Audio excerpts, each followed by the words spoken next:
Hey everyone, TommyJ here and welcome to my new series, I Show You Games. This series is intended to give you a general impression of a game, so you can decide whether or not it is worth your time and or money, with some of my own opinions thrown in. Today I'm here to show you Orcs Must Die 2, a third-person, action tower defense game, developed by Robot Entertainment.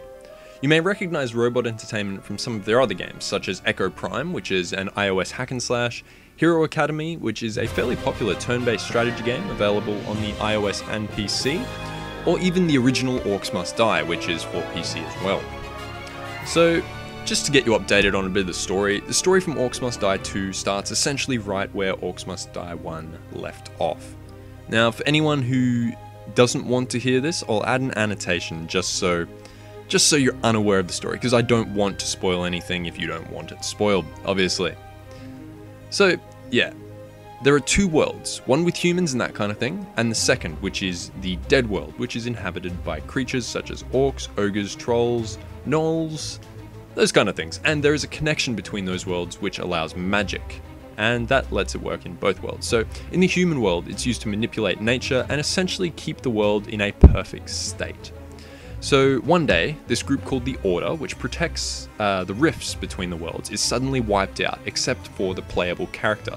So he must defend against this horde, which is suddenly attacking, trying to get through to the human world, despite normally lacking the intelligence to do so. He learns that the horde is being controlled by a sorceress, who was actually once a part of the Order. And it's the typical wants to be super powerful, so becomes a villain, that kind of story. So eventually the player character does decide to close the rifts because it's increasing in intensity and he just can't deal with it, which means that magic no longer works in either world, and it leaves the sorceress stranded and the human world deteriorating as it has become so dependent on magic. So that's the end of Orcs Must Die 1. Then, for this game, all of a sudden the rifts begin to open again. The sorceress realizes her mistakes, she goes and finds the player character from the first game, and they team up to protect the world from the horde because the rifts are all opening again. So yeah, that's pretty much the story in a nutshell. Okay, so before we get into the game, let's have a quick look at the options menu. So there is a help menu. It's just got basic controls for one, just help, general things you need to know, what endless mode is, your spellbook, and more about the spellbook. But don't worry, I will explain them all in a second. So there's a lot of gameplay options, things like camera offset, ragdoll count, gore, gib count, gib, body bits. Then you have sound options, including a push to talk. Now this is quite important because this game is multiplayer and you can play with other people on the internet, I believe. I may be wrong in that. You may only be able to play with friends, so don't quote me on that. But it does allow for that in-game communication to occur, so you don't need an external program like Skype or TeamSpeak or Vent or whatever you would use. There's also video options. Now, they are fairly limited. It does include a full-screen windowed mode, which I love. I really hate it when games don't have that, so I'm happy that's there. But as far as graphic detail go, it's pretty much high or low, anti-aliasing, VSync, that kind of thing. Then you have fully rebindable keys, which is nice, and there's two options that each of them can be set to, so I love it when a game has that. I mean, I normally don't use it, but it's handy to know it's there. Anyway, let's have a look at the game. So in this game, there are a whole bunch of modes available. There's story mode, endless mode. So endless mode is just, you keep going until you die. There's classic, which actually, if you own Orcs Must Die 1, it lets you play those maps in Orcs Must Die 2, which is really cool. That's a really nice addition. And yeah, that's a really good idea by the company. There's the weekly challenge, which changes every week, obviously, and the leaderboards are a very large part of the game, so it does add that little freshness to it. And then there are three, I guess they're kind of special scenarios. So they're not very long. There's three there, three there, three there. And yeah, they're just special condition scenarios. So I have played through 4 levels of the campaign just to get used to the game, and I'm going to show you levels 3 and 4 when I play. So first, we should probably look at the spellbook. So here's the gear I own. As you can see, there are weapons, so it's got a primary and a secondary, and all weapons do have that. Then Actually, I think that's, yeah, it's still a weapon. More weapons. Then there are traps. So this trap pushes enemies away from the wall and resets up the firing. This one sprays webs on enemies. Teleports the enemies back to the start when they step on that trap. And there's a roof-mounted trap that shoots poison darts, just to name a few. So here's the actual list of all the traps. So as you can see, there is a pretty damn large list, and they're unlocked through 2 methods. The first of which is skulls, which you get by playing the game. So when you finish a map, you'll get a certain amount of skulls based on how well you did, and there's bonus skulls and stuff that do appear, so they're cool. There's also traps you unlock just by beating certain levels in the campaign. So yeah, if I beat Hidden Gulch, I'll unlock the Haymaker, which actually sounds really cool. Spins and knocks around enemies. So then you have your weapons tab, which are all unlocked through skulls except for 2. You have your trinkets, which are just passive effects, and they do have an active effect as well. And you have costumes, which just change the look of the character. And no, I don't want to equip that. So something else that this game has is upgrades. So say for example I want to upgrade my acid sprayer. I can use 3 skulls to upgrade it to level 2, which makes it deal more damage.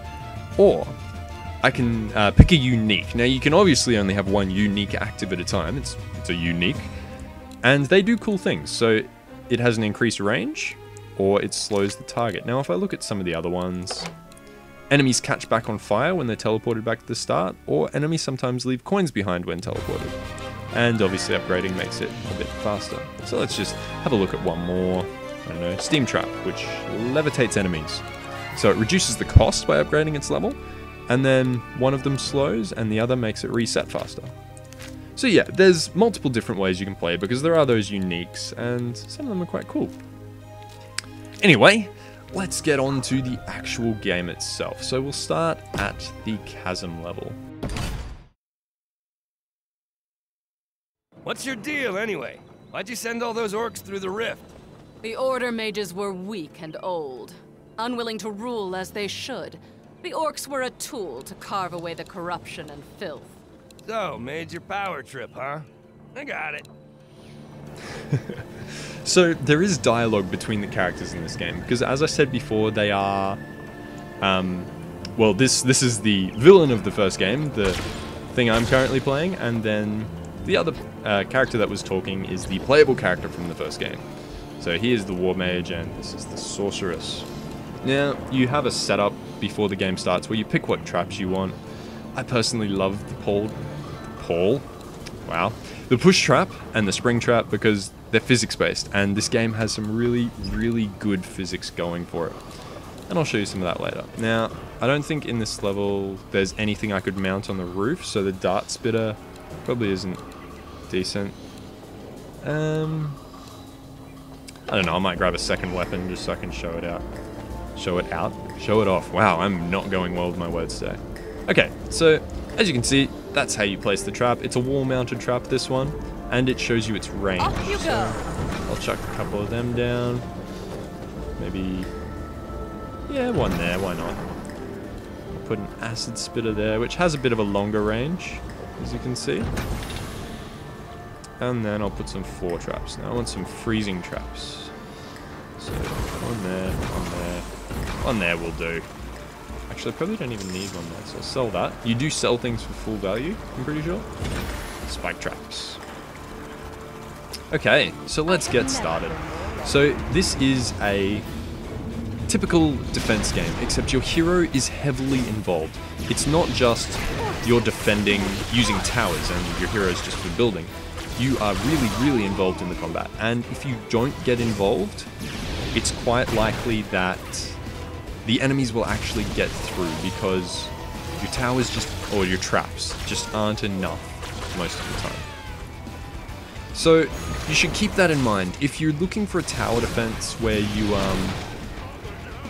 you just build towers and watch it happen, this is probably not the game for you, because particularly on harder difficulties, you really, really will need to kill things. Okay, so there's often multiple spawn points. So the second one's opening. And And I need to quickly set up some traps on there. So I'm going to go some more push traps because I think they're awesome. Put an acid trap there. And I'm going to put a couple of these right at the entrance because they are so cool. They just throw enemies down into the chasm straight to their death. Oh, fast enemy. So as you can see, traps aesthetically are really nice. The effects they have are great. Just if anything gets to this acid spitter again, because the other ones are just kind of pushing them.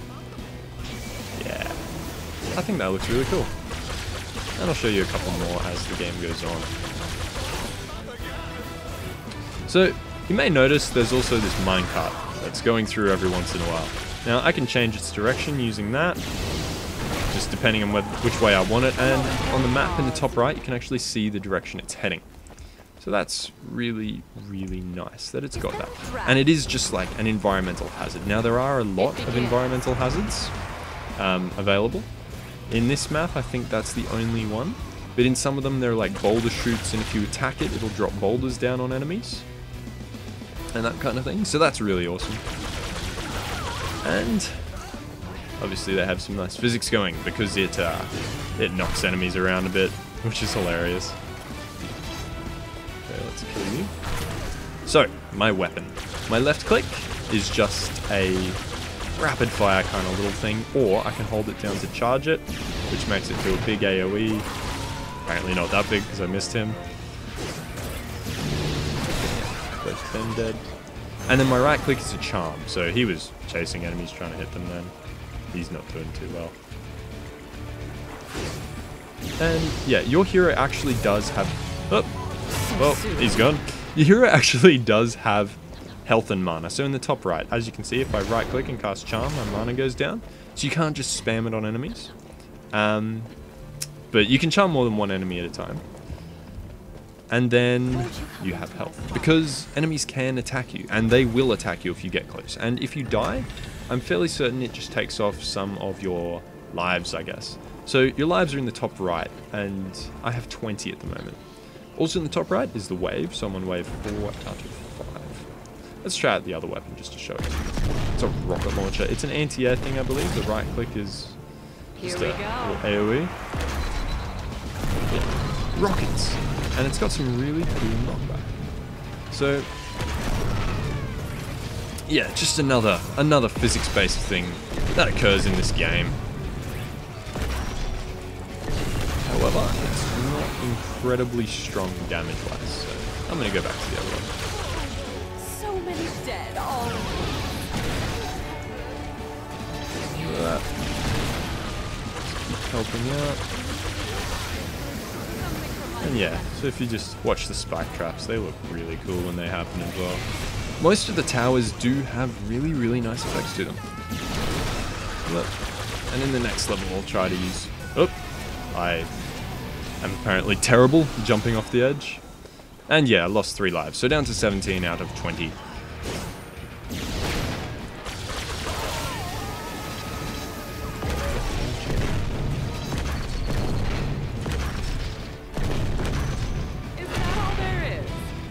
Oh, final wave now. So yeah, there is really, really awesome sounds in this game as well. So I'll just be quiet for this final wave, just so you can hear it.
And a little victory dance to finish. So yeah, as you heard, the music's also quite good. So match over. didn't do too well. I only got 3 out of 5 skulls because I did fall off and then one enemy got through. But I got 4 bonus skulls. Now you can get them for various objectives. There are skulls that drop, and each one that drops will give you a skull. And there's some other stuff like not getting hit, not building a trap is an interesting one because you can win with just weapons, and things like that. So let's go to the spellbook, just upgrade some stuff. Might upgrade the spring trap. Actually, no, I'll upgrade something else. Might make the spike wall next match. That looks really cool. I wonder if there's anything cool I can unlock.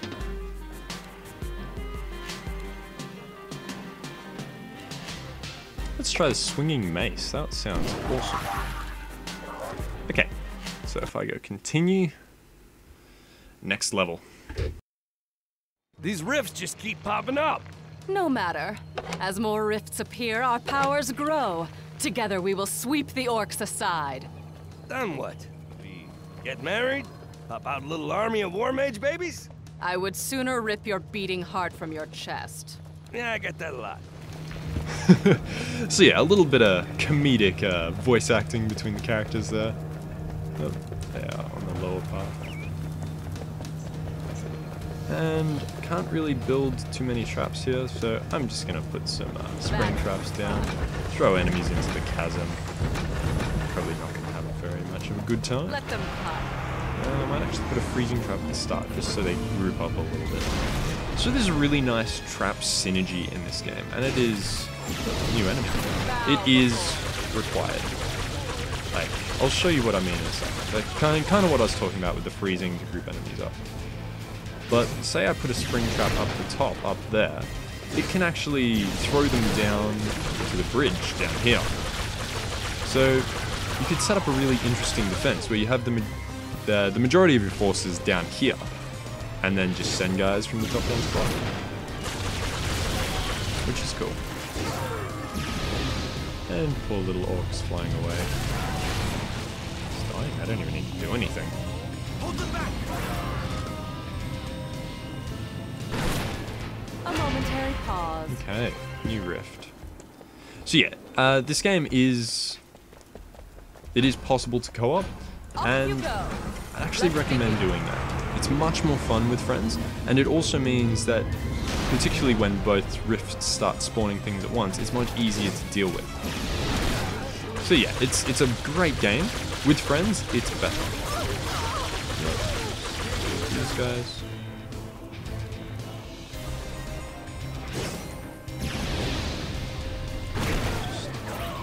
Bring the pain. So yeah, there's a nice little explosion as things die. Spawning.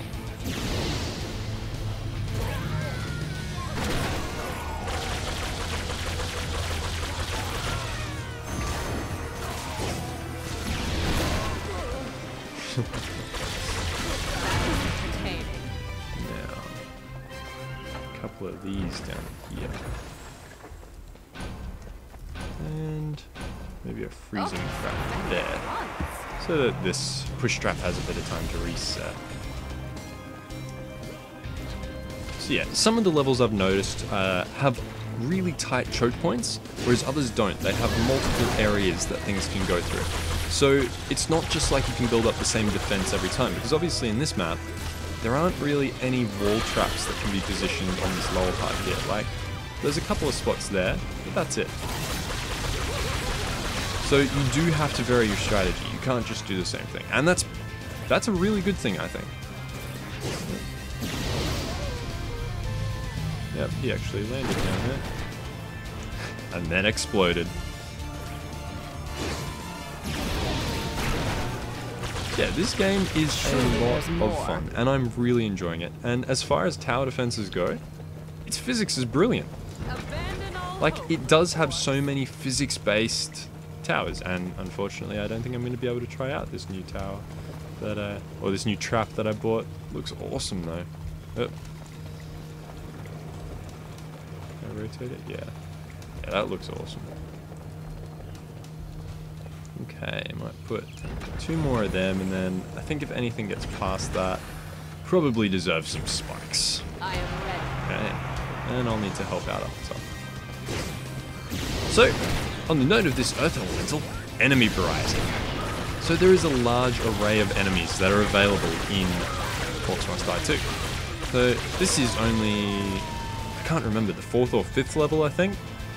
So obviously a lot of enemies haven't been introduced, but there are enemies with crossbows, there are elementals, and what happens is when an elemental dies, it splits into 2 smaller, more manageable elementals, and can then be killed. So if I kill him, he'll become 2 Earthlings, which are light enough to be thrown, whereas the original one is not. So you may have saw. Actually, you probably didn't see. One of the spring traps upgrades is that, or unique things, is that it can throw heavier enemies. So I imagine it doesn't throw them very far, but you can upgrade it to do that. Now I think I picked the unique that lets it reset quicker, so it can throw more small stuff. And yeah, they actually pick up multiple enemies, so that one just threw 3 enemies, and that's cool. So it doesn't just activate on a single enemy. Like things actually move and things actually interact, and things actually explode. Brilliant cartoony violence. So yeah, the aesthetic of the game, I like it. I think it very much suits the game, and it is in the style of the first game. So it's got that sort of cartoony look to it. Textures are reasonable. Like if you say look at the walls up close, they're not the best, but just for the atmosphere of the game and while you're playing, they do look fine. They're gonna need help up there. Nope, they seem to be doing fine. Throwing him into the minecart. Poor guy. Oh, he's actually trying to walk around. That's interesting. I didn't know he'd do that.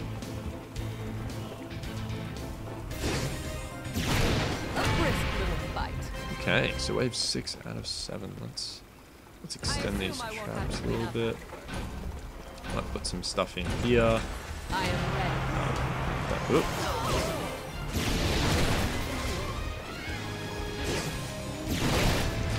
So yeah, this game does have leaderboards, and that's one of the things that adds to its replayability, is its leaderboards.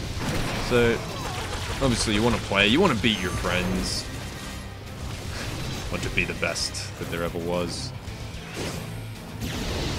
And there's also just the fact that there are so many things to upgrade and so many things to unlock. Like, I imagine there is no way you're going to be able to finish the campaign and have everything unlocked.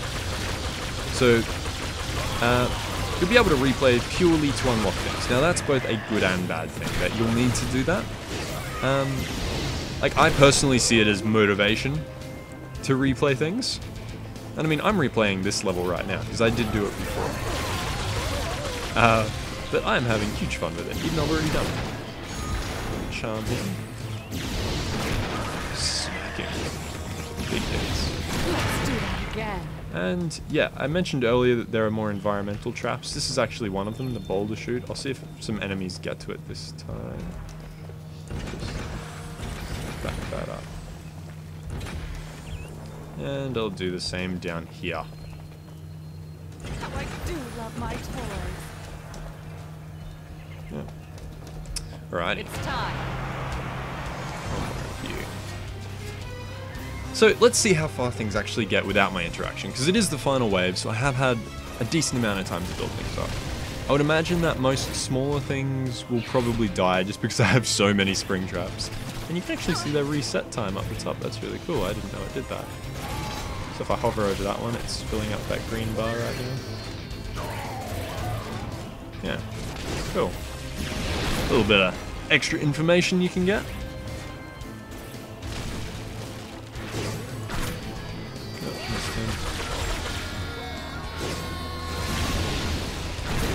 So yeah, I spoke before a bit about enemy variety, but what I didn't mention is that there are some enemies that are weak to things and some that are strong to things. So, say for example you're on a level where a frost elemental spawns.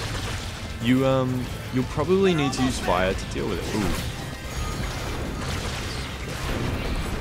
Bit of rocks on your head. Charm you again.